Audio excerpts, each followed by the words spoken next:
Hi friends, in this video, we are going to learn the basic structure of a C program.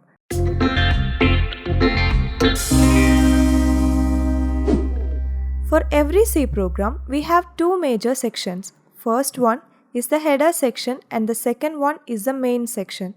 First, let us learn why we need this header section. In the header section, we will include some of the standard header files. In general, header files will have .h extension. A header file contains C function declarations and macro definitions. For example, stdio.h, math.h, etc. And in stdio.h, we have a declaration for printf, scanf, etc. for reading or writing data. And if you want to use these functions, you definitely need to include the header file stdio.h.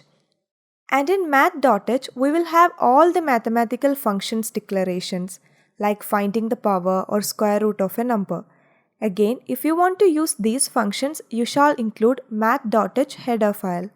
So that is the header section where we include the header files like this. And then we have the main section. And every program must have this main section. And when we run the program, the operating system begins the execution from the main function. And we can write the code inside the main function. And both these sections together make a C program.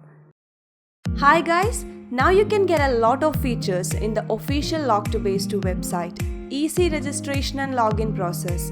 And once you log in, you can access a lot of amazing courses. You can watch the visual tutorials. You can see the examples, solve puzzles, and finally practice problems, all in a single page. Visit www.log2base2.com where learning is fun and beautiful. And don't forget to let us know your thoughts on this.